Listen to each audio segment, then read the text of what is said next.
Hello and welcome to another edition of Iain Dale All Talk. Today we're going to talk to a Labour MP that I think I've interviewed more times in the last couple of months than I ever have anybody else in my entire broadcasting career. We'll come on to the reason why in just a moment. But he's Barry Gardiner, the Labour MP for Brent North. Now I think most of you, maybe not all, but most of you will think of Barry as Shadow International Trade Secretary under Jeremy Corbyn. But there's a lot more to him than that, as we are about to find out. Barry, welcome. Thank you. Yeah. Now, I don't know if you know this, but you have acquired a nickname on the For the Many podcast, which I do with Jackie Smith. And it's because of your mellifluous Scottish accent, where we always refer to you as Whispering Barry Gardiner. Oh, right. Okay. No, I didn't know that. Well, you do now. And I think you have become somebody, a politician, that people across the spectrum kind of respect, because you, certainly under most of Jeremy Corbyn's leadership, you kind of became known as the shadow minister for sticky wickets, where whenever there was a problem, it would be Barry Gardiner that would appear on Newsnight, or Barry Gardiner that would be sent out on the Today programme, because you were seen as not just a safe pair of hands, because I always think that's a sort of slightly insulting phrase, but somebody who wasn't going to be ruffled under fire. Well, look, I hope that's true, but I hope that in the course of doing that, I didn't have to, at least on too many occasions, make any statements that I didn't actually believe in. I think it's important that you tell people as you find it. So I was arguing for a manifesto that I believed was a good one. In that election, in the 2017 election, and was proud to do so. So I never felt sent out. I always wanted to talk about what a Labour government could do for people, because obviously that's, as a Labour MP, that's what I want. I want a Labour government to be able to change people's lives. We'll talk much more about that period of your political career in just a moment. But let's go back to the beginning. You are originally from Scotland, yes, as we can tell. But just tell us your background, your childhood, your education. In many respects, I had a privileged background. My father was the general manager of the Kelvin Hall in Glasgow, which in those days was the Scottish Exhibition Centre. My mother was a doctor in public health in Paisley. She set up all the child assessment clinics in the west of Scotland. So it was, in that respect, quite privileged. But my father died when I was 8. And a couple of years later, my mother moved the family down to England, to Hertfordshire. And then she died when I was 17. So I had to grow up quickly, put it that way. She was ill for a number of years. Both of them died of cancer. So, yeah, from the age of 17, I was pretty much on my own. How does an 8-year-old cope with the death of a parent? Children are incredibly resilient. And as a child, you don't know any difference. And you can look back as an adult and you can feel pity for that child.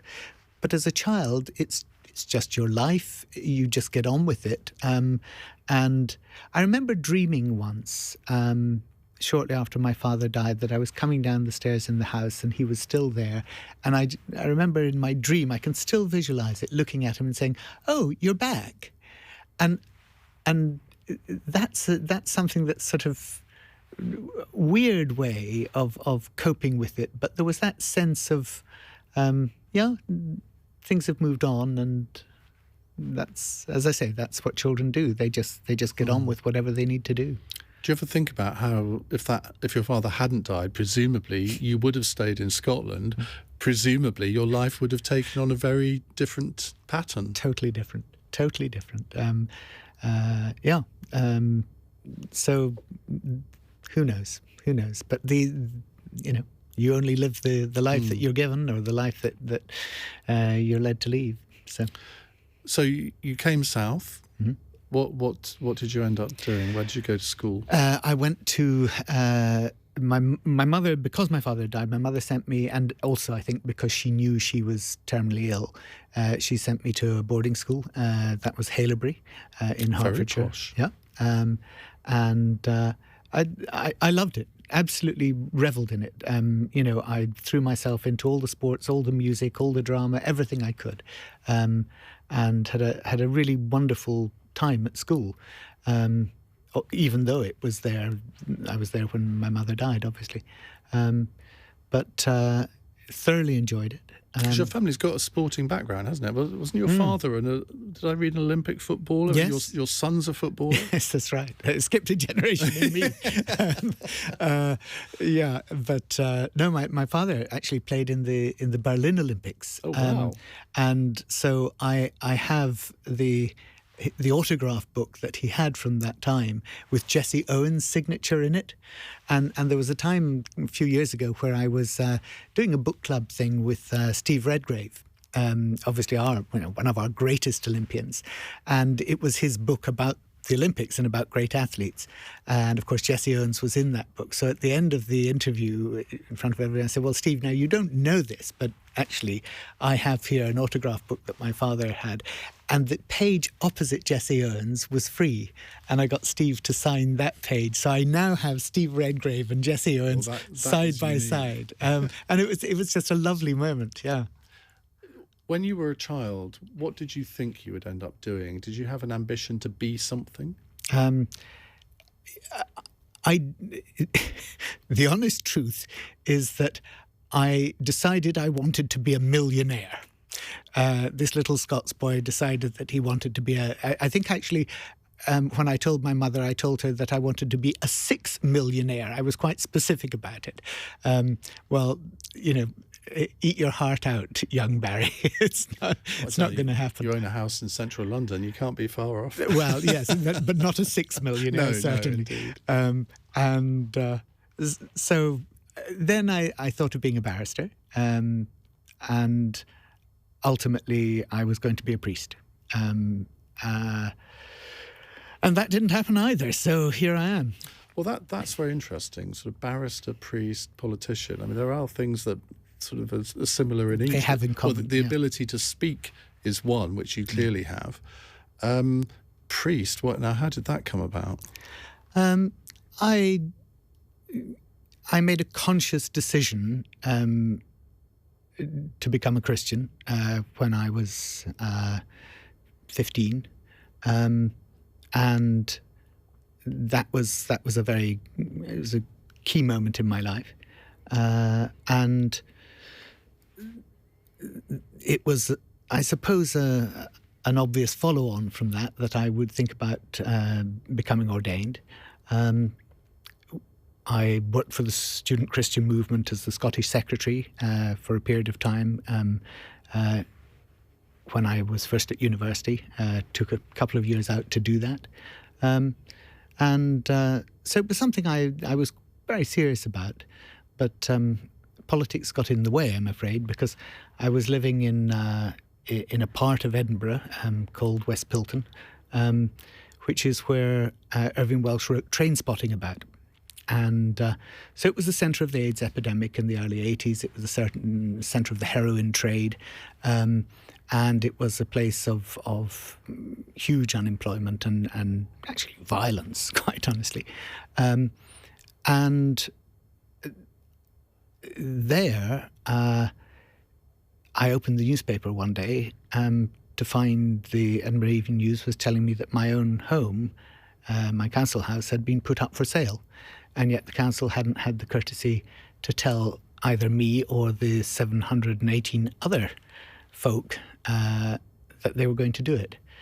And I was so incensed about that that I started campaigning very politically and fought a campaign against shunting people out of that area. But that was, I think, what made me decide that either I got on with my life and I never, shut up, didn't concern myself with politics, hunkered down and became a parish priest, or I would actually have to speak out, and that wasn't compatible with with becoming an ordained minister. How important is your religion to you nowadays? It's very important in a very different way, I think. I was probably a lot more evangelical. I was probably absolutely intolerable in those days. Well, you may say I am now as well. But looking back on my younger self, I was, sure I was right, highly opinionated. I can see you're nodding, yes. Well, look, I mean, anybody who goes into public life, inevitably they're going to be opinionated. Yeah. I mean, if it's in politics, there's nothing wrong with that. Yeah. No, indeed. But I think I would have trouble dealing with my younger self, right. Put it that way. I think I was overly sure that the world was wrong and I was right. I hope that the years have sort of brushed the edges off that, at least. But do you go to church every week? No, I don't go to church every week. I pray. And I do go to church, but actually, of course, on a Sunday morning, I'm usually out knocking on doors in my constituency and, meeting my other congregation. It's just that in this country, I think politicians seem reluctant to talk about their religion in a way that, certainly in America, they're not. In fact, you almost have to talk about your religion to be elected nowadays, which I'm not sure I want brought into this country particularly. But do you think you should have to be reticent about talking about it? No, of course not. Look, I think you need to be open and transparent about every part of your life as a politician. You are answerable to people. They need to know who you are and they need to know what motivates you. And obviously, for most people who are religious, religion is one of the things, their faith is something that does motivate them. Has your faith ever conflicted with your political life? Interesting question. No, I don't think it has. Because a lot of Conservatives say, well, how can you be a Christian and be a socialist? And a lot of socialists say, well, how can you be a Christian and be a Conservative? Well, I just think it's very simple. We're all sinners, Some more than others. Indeed, but, I mean, the point of Christianity is not that you're better than somebody else. The point of Christianity is that you recognise, how wrong you often are. And you seek a way of reconciling both yourself and yourself to God in that mess. Looking back on your life, when do you think you've been most wrong?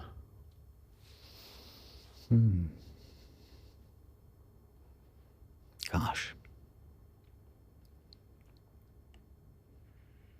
That's a really, really tough question. And I'm just trying to...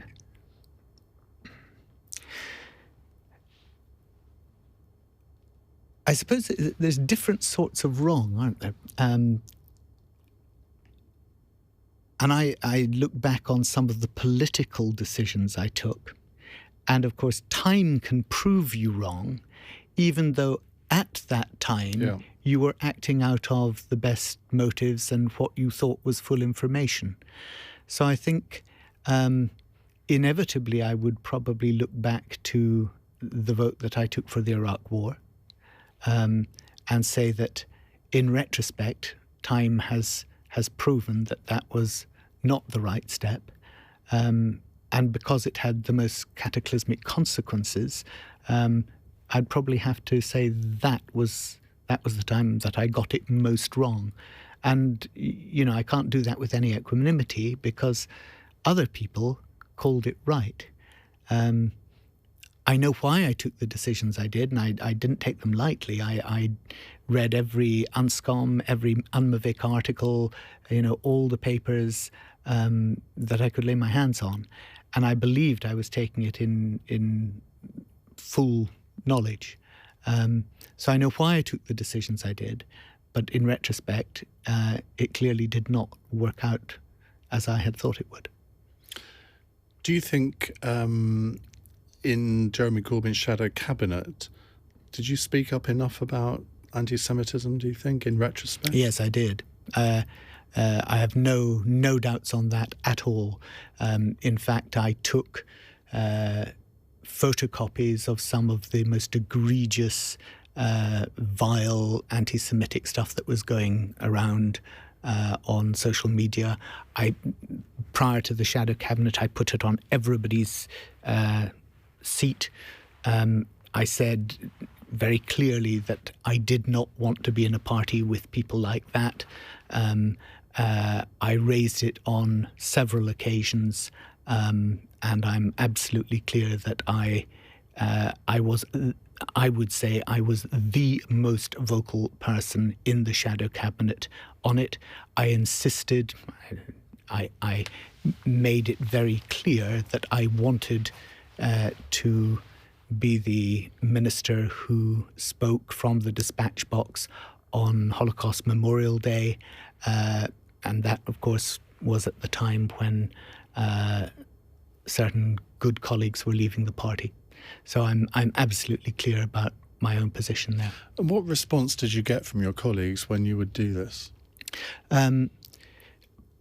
You will know that I never betray a confidence, and the shadow cabinet is like any other private meeting, a private meeting. So I'm not prepared to discuss what others said. I wouldn't have expected you to then, but I mean, this is now. This is several years on. But the people are still around, and you have an obligation to maintain confidence. Well, let me put it another way. Do you think that the party leadership at that time, and I don't just mean Jeremy Corbyn, I mean his close acolytes, do you think that they took what you said seriously enough?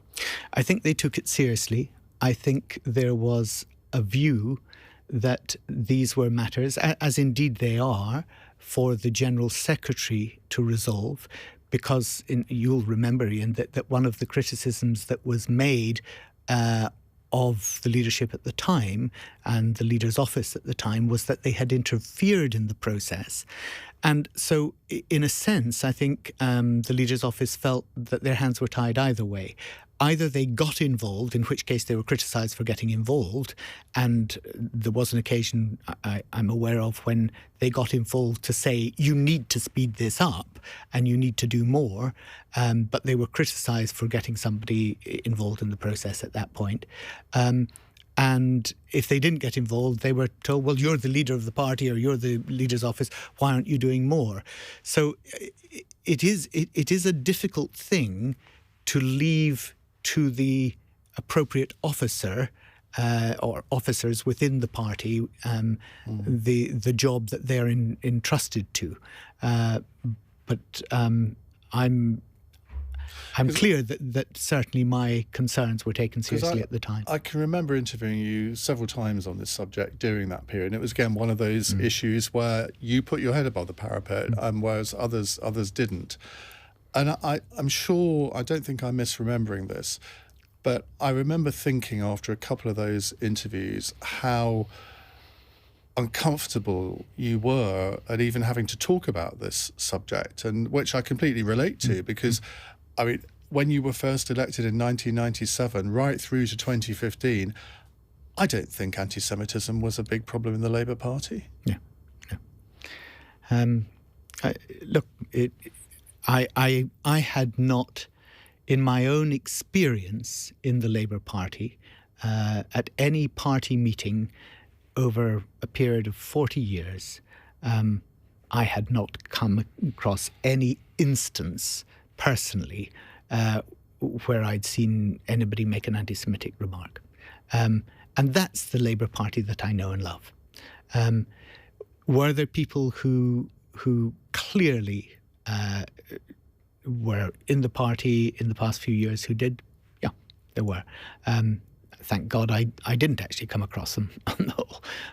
But it's something that I believe the party has been very clear about putting behind it, resolving it, not just ignoring it, but resolving it, and making sure that everybody knows that the Labour Party has no time for and is no home for anybody with anti-Semitic views or any other form of racist view. How do you describe yourself politically? Because I've never been quite sure exactly where you stand, which I think is a great political strength in many ways. You nominated David Miliband for leader in 2010. You served as a minister under Tony Blair and Gordon Brown. Ed Miliband, were you a shadow? Yeah, You were, yeah. And then Jeremy Corbyn as well. But how do you self-describe? I serve the Labour Party. But I do that because I believe the Labour Party is the greatest force for progressive change in this country, and I want that change for the people of this country. So I'm a Labour man. I'm not a factional politician. I don't cast myself on the right or the left or anything like that. I'm clear where I stand. I support Labour. Labour is about supporting working people. And that's a very boring answer, if I may say so. Well, listen, you probably know. I was once voted the most boring politician in Parliament. Actually, no, I had forgotten that. No, I only mention it because in all of our dealings, if anybody had said to me, which part of the Labour Party is Barry Gardiner, I would have probably said somewhere between Blair and Brown. And yet, you are best known for being in Jeremy Corbyn's shadow cabinet. I mean, how did you end up there?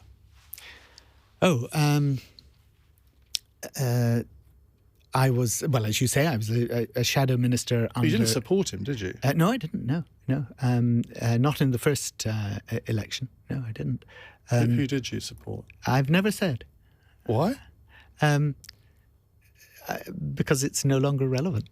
No, but it's interesting. I mean, we know you supported David Miliband in 2010, so why not say he's no longer a politician? No, but the others are. But look, how did I end up in Jeremy's shadow cabinet? It was very simple. I had been the shadow minister for the environment. I had a long history in climate change, and Jeremy asked me to come and take over the portfolio as shadow energy and climate change secretary. So that was my first position in the shadow cabinet. It was as the shadow secretary of state for energy and climate change. And then, of course, the government abolished the position, and it was at the same time that they were creating the international trade portfolio. And so Jeremy asked me to move over to that. And in that job, I mean, you were literally ubiquitous on our TV screens and on sort of in every radio studio for 2 years. How challenging was that as a role? Because you had to walk a bit of a tightrope, didn't you? Where you clearly weren't in sync with Keir Starmer on some things when he was shadow Brexit secretary. And no one was ever quite sure where Jeremy Corbyn and possibly also John McDonnell stood on this, because they'd both been Eurosceptics. There were rumours that Jeremy Corbyn actually had voted leave, although he denies that. When you were offered the job, did you think, well, that's a poison chalice? No, I didn't. I actually thought it was extremely challenging. But one of the things I really wanted to do in that role was to begin to introduce, and I'm really pleased that Emily in that capacity has also furthered this, to introduce talk of human rights and justice into trade negotiations, into our trade relations. And I thought that was very important. So I set up at the WTO a group called Just Trading.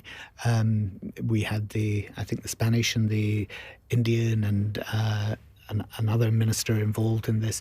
And we were trying to move forward the agenda for international trade in that way. So it wasn't just looking at GDP, it was looking at all sorts of other aspects of our international relations and our foreign relations, as well as development. So it was something I found really challenging, but really rewarding. You asked me about whether there was a discrepancy between myself and Keir Starmer. There was a famous occasion where I was taped in a private meeting, and I used the B word about one of the 6 points, and that point was, I think everybody realised that it was simply not true that you could leave a club and still retain all the benefits of it. And you see, I think the mistake that was made at that point was in saying that we would do that instead of saying that the government had said that they would do that and we would hold them to account for doing that. And actually, that was the point I made in the private meeting. But of course, I said, well, look, it's bollocks. I then went on to say, because what we should be saying is that the government have said they'll do this and we'll hold them to account and show that they can't. But instead, we'd made it one of the 6 points that we would want to achieve. And I just felt that wasn't straightforward. But it was in a private meeting. I didn't leak it. Somebody else did. Do you know who did? Yes, I do. Yes. Yeah. Can you tell me? No. What happens when you're in a situation like that where presumably a journalist rings you up and says, by the way, Barry, we've got this recording. This is what you said. Do you get that sort of empty feeling in the bottom of your stomach? And Yeah, think, you do. Christ, You really do. I've really dropped one here. Yeah, you really do. And you try and recover the situation. You try and explain it. But, it was a very, you did very come out uncomfortable. and try and explain it, didn't you? You didn't just hide away. Oh, no. In politics, if you try and hide away, you're pathetic. And what happens with the party sort of hierarchy then? Do you get a call from Keir Starmer saying, well, thanks a lot, mate? Or do you get Jeremy Corbyn ring up saying, you're going to have to clear this up, Barry? Or Seamus Milne on the phone saying, what on earth were you thinking? Or all three? Certainly the latter two. Keir certainly didn't call me up and say you've dropped me in it. But he's far too polite. He's far too polite. And I, Jeremy and Seamus, I think, said, look, we know it was a private meeting, but you're going to have to clear this up. So I had a very uncomfortable night with Newsnight with, I think it was Emma. And Emma Barnett, where she sort of said, so what does the real Barry Gardiner think? Is it the one in private or is it the one in public? And, I just said, look, sometimes I think you have to be able to talk in private and for it to remain in private, because that's the way you can have honest discussion. If people then leak that, then of course it's embarrassing and you take the hit. And that's what happened. Did you ever think that Jeremy Corbyn could become Prime Minister? Yes, I did. In 2017 I did. I didn't in the 2019 election. I thought,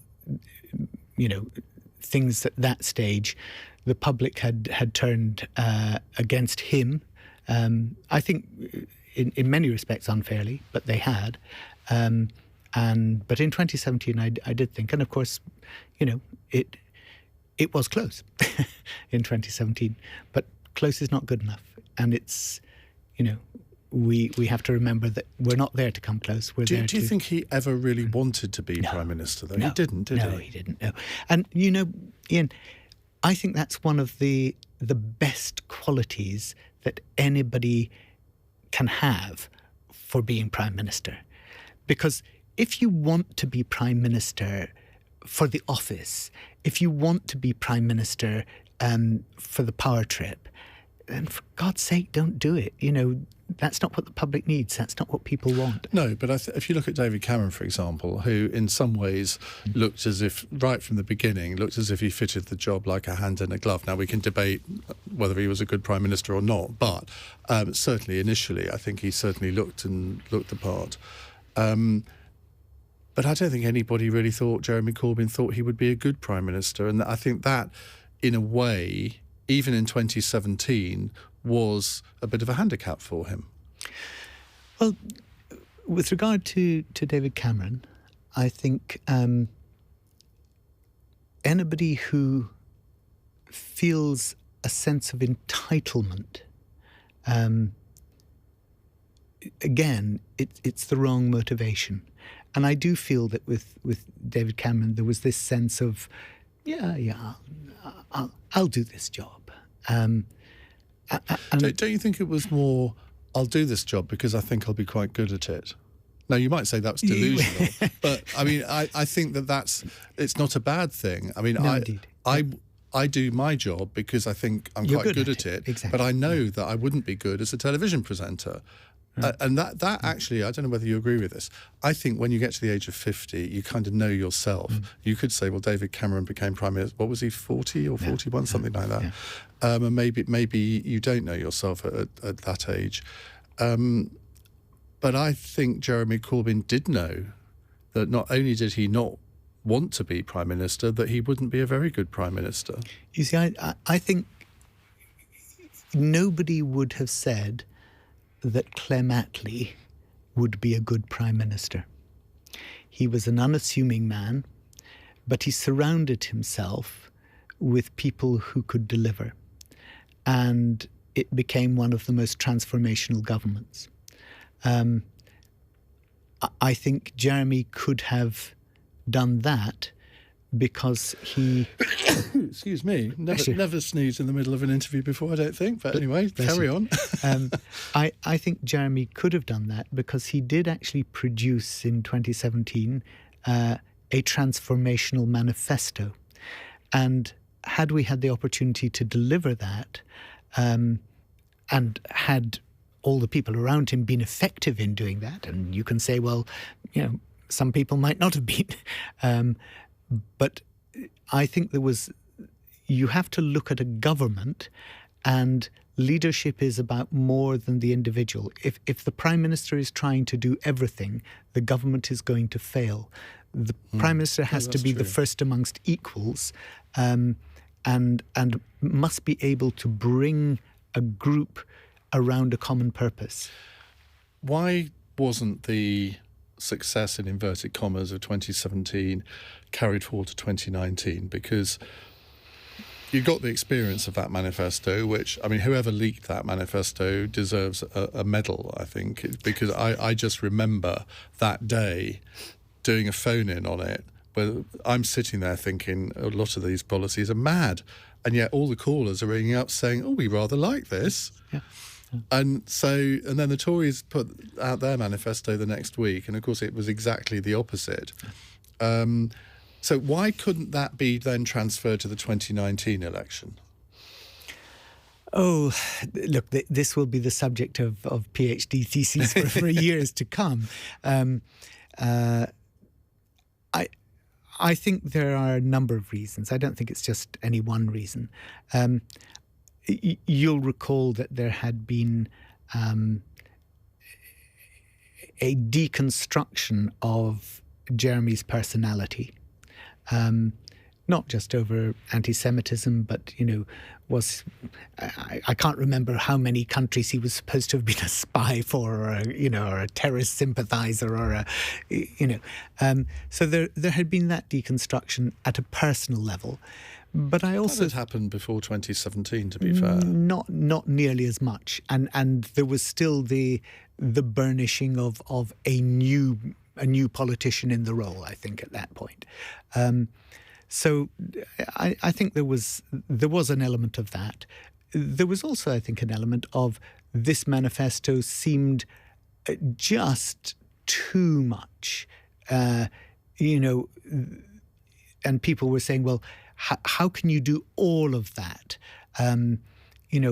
All this money that is going to be spent on infrastructure, what was it, 200 billion? At least, I would have thought. Well, I think actually it was 200 billion, but the interesting thing is if you look at what we've spent on, since then, the magic money tree certainly has been used by this government. That is very true, but I suppose perception is the most important thing here, isn't it? And it seemed as though Father Christmas was coming along every single day and sprinkling out another sack full of presents. And I couldn't understand how whoever was responsible for the strategy in that campaign thought this was a good idea. I agree with you. I think was it a real frustration for you on the inside? Yes, it was because I didn't feel that we were connecting. I didn't feel that we were able to cut through to people. And there are many good things, I think, in that manifesto. And actually, the infrastructure plans that we had, the government, as you know, has borrowed many of it. So I think there was a frustration there, and we just did not manage to connect to people in a way that convinced them that even if we became the government, that we could deliver on it. And if you can't persuade people that you can deliver, then why should they want you in government? Let's go back a few years. One thing I didn't know about you, but you were a local councillor in Cambridge, and in fact mayor of Cambridge, I believe. I was the youngest mayor in the city's 800-year history. There we go. How about that? How did that all come about? I was born in Cambridge and grew up near there. Oh, were you born at the Rosie maternity? No, I wasn't. I was born in the Evelyn Nursing Home. Oh, gosh, right. Yes. No, well, or I was the longest baby ever born there. In sort of height. Inches, yes. Yeah, wonderful. I went there after St Andrews. I went to Harvard on a Kennedy scholarship, and then I came back to do doctoral research at Cambridge, and actually found it stultifying, if I'm perfectly honest. Harvard had been incredibly exciting, academically, stimulating intellectually. And Cambridge I just found really, at that point, and departments change and things change over time, but it was really quite stultifying. And so I got involved in local politics in the city, and eventually became the chair of finance and the mayor at the same time, which was highly unusual. And some of my colleagues didn't like this idea, but they found that I'd been a rather good chair of finance, and I said I wanted to do the mayoralty, and I'd been the deputy mayor, so it was the natural progression. So in effect, I did an executive mayoralty before they really existed, because I also controlled the council by the casting vote of the mayor. So it was. I probably have never had so much power since, if I'm honest. Was it at that point you thought, I want to be an MP, or did that come before that? No, it came later, actually. I came into the by-election in Cambridge, and then it was probably 2 years into my second term as a councillor that I actually thought, you know what, I might like to become an MP. But before, by that stage I was working in the city. I was running my own company in the city and juggling. So it wasn't. It was a strange thought that grew on me that actually I might like to leave that behind and go full time into politics. What was the company? It was the Mediterranean Average Adjusting Company. Goodness me. Which is a very niche area of maritime arbitration, basically. And when ships go bump in the night, or when they go onto the rocks, if you throw cargo overboard, then that is a sacrifice. Going onto the rocks is an accident, obviously. So the insurers pay for that. But when you throw the cargo overboard, well, that's a sacrifice for the common adventure. So it is paid for by all the salved elements of the ship and the cargo. So everything that was saved then contributes to the sacrifice that helped to save it. And so what I did was I worked out who was responsible for what damage, for what loss, and how it should be apportioned. I can see why you wanted to go into politics. Well, I could have ended up writing about you, because I used to do all of that stuff for Lloyd's List. Oh, did you? Back in the day. I didn't know you once worked for Lloyd's List. But I think it's before the oldest newspaper in the world. Absolutely, 1990 I was there, so it's probably a bit before. No, I was in the city in 1990. Maybe I wrote about you. You may well have done. Goodness me. Or you may well have written about some of my cases. Yeah. Yeah, because I was insurance correspondent. Oh, fantastic. I knew nothing about it. No idea. Nothing about it at all. I had no interest in it whatsoever. I can remember they said to me, right, can you write this 1,500-word feature on reinsurance? I thought, I don't even know what reinsurance is. Oh, but I did it, and no one noticed that I didn't know, which wow. I took that as a great lesson in life. Yes. So were you one of these people that applied for a seat and you got it first time round? Oh, I think I applied for 40, 50 seats. Did you? I went all around the country. I applied for lots of seats. And in fact, I think I was always, until it became Brent North, I was always the number one ranked outsider. So the person who would win the seat would have been somebody from that particular town or area. And then, you know, I would come a creditable second or third to whoever the locals were. And then Brent North was the one that decided they wanted me, as well as me wanting them. It's an interesting constituency, isn't it? I suppose every constituency is to an extent, and every MP is going to think that they're in the best constituency. Well, if they don't, they shouldn't be the MP. But what's unique about Brent North? Well, Brent North was for 46 years a Conservative seat before I took it in 1997. Dr. Rhodes Boyce? Indeed. He served for 23 years, and before that it was another MP who served for 23 years. Do you know, in the 1980s and 1990s, when I used to go to Conservative Party conferences as they call them representatives, not delegates, he would always do a speech for the Selsdon Group. And it was a real sort of philosophical speech. And I would every year I would go to listen to him to get my annual injection of Conservative philosophy. He was a very great man, I think. Yes, he was actually quite well loved in the constituency as well, because he was assiduous as a constituency MP. And I used to hear the stories of how he would go on the doorstep and he would take the ladies by their hand and kiss their hand on the doorstep. Is that something you do? It's not something I do. I kiss neither hands nor babies. So when I won the seat, it was actually quite a shock for him. Because he had a 10,500 majority. Yeah. Did you think you were going to win? Yes, I did. I was absolutely clear that I wouldn't have stood in the seat if I didn't think I could win. And we won with the highest swing in any general election from Conservative to Labour since 1945. That was an 18.83 swing. That's a big swing. It was and the best was in 2001, because I won that year with the highest swing Conservative to Labour at that general election as well, and that's never been done twice in a row to get the highest swing. Is that in part through demographic change, do you think? No, of course not. Or just your own brilliance? How can you possibly suggest that it's anything other than the fact that my constituents love me as much as they do? Look, of course, a lot of it, certainly in the first election, was demographic change. And one of the reasons I had identified the seat as one I wanted to go for was I saw that change had taken place, and I also saw that we as a party had never actually capitalised on it and realised what was happening.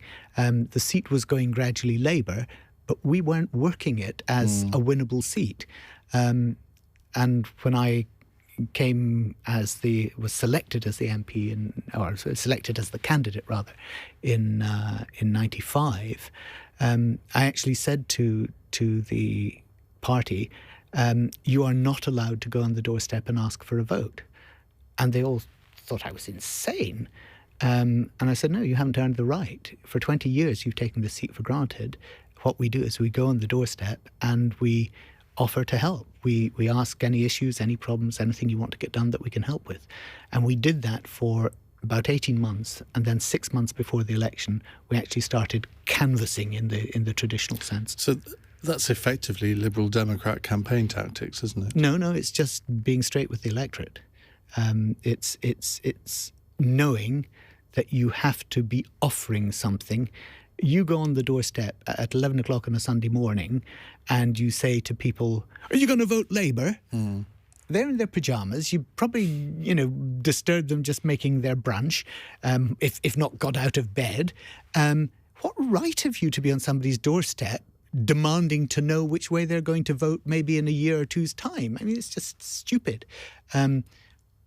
You're there primarily to find out what the issues are that they want resolved. And if they say, yeah, look at the pothole out there, or if they say, my mum's in hospital and she's not getting the proper treatment, or whatever it is, you're there to try and help. And that's the point. It's, if you don't do that, if you don't get the constituency right, then nothing else follows. And there's always this conflict, particularly if you're in the cabinet or shadow minister or minister, where you've got this conflict between the time you spend on the constituency and the time you spend on your national job. Yeah. And you must have had that in spades, not just when you were a minister under Blair and Brown, but also in the last few years. And what's your majority? My majority now is 8,000. Which is safe-ish, but you can never take do better. You can never take it for granted. Yeah. Which part of your job do you most enjoy? Because I think being on the doorstep. Well, I think most MPs say that. But I wonder how many genuinely believe it. For me, I love being on the doorstep. I tell you a story. I was on the doorstep at the weekend on Sunday morning, and I got to never seen this man before, to my knowledge. And as soon as he saw me, he invited me in. He was an 80-year-old man. And he said, I am so grateful to you. He said, because you helped me to get my wife here. And he ushered me into the dining room, which was next to the kitchen. And he called his wife round. And his wife came round. She must have been about 45. And he said, and we've got 2 children at the local school. And every time I go there, they say to the children, your grandfather is here, and he said, you know what? He said, I'm going to join the Labour Party today. So there he was at 80 years of age, joining the Labour Party because I called on his doorstep. And those are the sort of the characters that you meet on the doorstep. And also, you find 15, 20 years ago, you did something for this family and they haven't forgotten it. Yeah. And that's what being a constituency MP is. And of course, the parliamentary bit is simply an adjunct to that. You don't come to Parliament because you've got all these great ideas. You come to Parliament because you want to find out what's wrong in your constituency, what's wrong for people, and then figure out how you begin to change that for people by changing the legislation, by changing the whole framework in which things happen, and that's the in a sense that's the trick of the job. That's the beauty of the job. But if you don't have the constituency, you don't have the base from which to do that. And a lot of people ask me about first past the post. Why do I support first past the post? It's absolutely that. It's that constituency link. I think that's so important. But it also gives you a platform to campaign if you're a backbench MP. And there are so many campaigns that you can point to where individual MPs, if they hadn't taken them up, probably nothing would have happened. And of course, we're recording this in October 2021. And you've been running a very high-profile campaign on fire and rehire, which, as you know, is something that I've been doing quite a lot on my programme on. In fact, but just before I came to the studio today, I went to get my booster jab, and I got a mask on while the lady was doing it, and she said, "No, you have to stay here for 15 minutes." And I said, "Well, I can't because I've got to go and do an interview." And she said, "Yes, you're the radio presenter, aren't you?" And I said, "Yes." And she said, "I just want to thank you for all you did on British Airways." She says, "I'm a BA cabin crew." And I said, "Well, it didn't really work, did it?" And she said, "No, but you tried. That's the main thing." Yeah. Well, I was really touched by it. She got a bit emotional. I'm getting a bit emotional now myself. But it is those individuals that often, unless they bring into my show, you don't quite understand what effect you have, and you will probably have the same kind of thing. Totally. And actually, I want to thank you for all that you've done on the campaign for fire and rehire, because you did take that up right at the beginning. Actually, LBC as a whole did, and it was fantastic. And but you see, the fact that the bill was killed on Friday, it was talked out, and that was a disappointment. But the campaign goes on.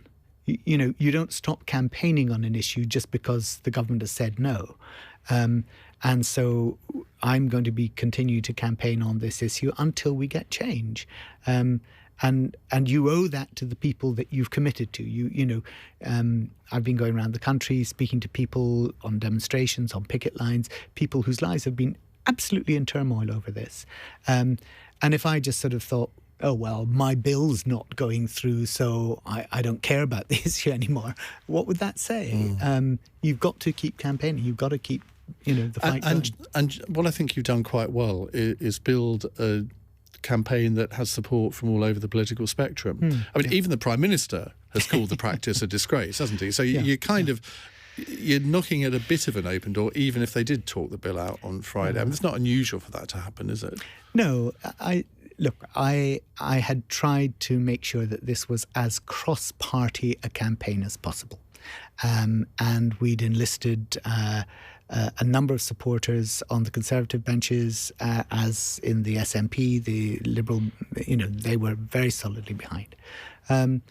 But, the government was not prepared to let it go through into committee, which I think was a shame because, I wasn't trying to use this as a grandstand bill to say how bad the government was. I genuinely wanted to get some change here. And if they let it go into committee and said, well, okay, but we need to amend it here, or we need to amend it there, I'd have said, no, okay, let's see how we can do this and still get a good outcome. And I'd made that offer to them. But sometimes party politics intervenes. And I think that was a shame, particularly last week, because we began that week talking about Sir David Amess. We began that week saying what a cross-party politician he was, how he'd managed to get bills through by being cross-party. And I think it would have been rather nice had we been able to finish the week in that same vein. But it wasn't to be. And as we say, you've got cross-party support for this. How important is that in any parliamentary campaign? Because there does seem to be a new breed of politicians who regard the other side as the enemy. But as David Amess would say, if you're going to do a campaign, you need to win hearts and minds everywhere, not just on your own side. Yeah, of course. Look, I don't think that everybody who disagrees with me politically is a bad person. I recognise that most politicians come into politics not for their own self, but actually because they want to do good. And yes, I will disagree with them, vociferously, politically, but I don't see that that's a reason to trash them as a person, or in any way not to try and persuade them and be as rational and reasonable as possible in persuading them to join forces and get something done. Who are your best friends from other parties? Oh gosh, I have a lot of respect for a number of people. Philip Dunn and I get on very well. Philip is the chair of the Environmental Audit Select Committee. I think he's an excellent chair because he never allows party politics to come into it. We're there to hold the government to account on environmental matters. And I think he does that superbly, and I feel I work very well with him. Caroline Lucas, obviously, again, on the environment, because that's the thing I sort of pursued for the past 15, 20 years. So I often find myself working a pincer movement with her. So yes, there's lots of MPs across the House that I would say I work well with, I have great respect for, and I'm very happy to work alongside. So when Laura Pidcock said she could never be friends with a Tory, did you sort of inwardly wince? I try not to have friends in politics. I have colleagues. I regard being in Parliament as my job, just as I would go to work in any other place. And therefore, I work with colleagues, and there are lots of colleagues who I like and respect. A friend is somebody that you owe something very special to. Friends are people that you owe loyalty to. And in Parliament, that could be difficult, because if you disagree politically, the friendship might actually make you want to vote with them or side with them in an argument where actually your better judgment is saying not. So I am very friendly with a lot of politicians. And I hope that, one day, I hope in the distant future after I've left politics, I'll be friendly, I'll have them as friends. But at the moment, I keep them as good, respected colleagues. What's been your happiest time in politics? I'm a pretty happy person, so I am much the optimist. So I always enjoy what I'm doing at the moment. There have been hard times, but I know certainly my wife says that one of the happiest times she feels for the family since I've been in Parliament was actually when I was the Minister in Northern Ireland. And it was a fascinating time. It was back in 2004, 2005. And the people of Northern Ireland are a very, very special breed of people. On both sides of that political divide, wonderful people. Of course, she may have said that was the happiest time because I used to spend most of the week in Belfast and she didn't have to have me at home. But who knows, Iain, who knows? And how much do you think about the future? Because, you were in the shadow cabinet, you're not any longer under Keir Starmer. Would you like another big job in politics? Oh, of course, yeah. You don't come into politics to be a retiring violet. But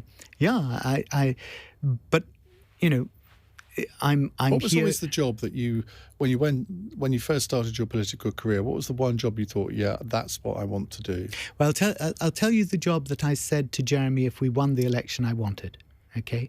And I said, I don't want any of the Shadow Secretary of State portfolios. What I want is to be president of the COP26, because I'd had 15 years of working with other parliamentarians in different parts of the world on environmental matters, on climate change.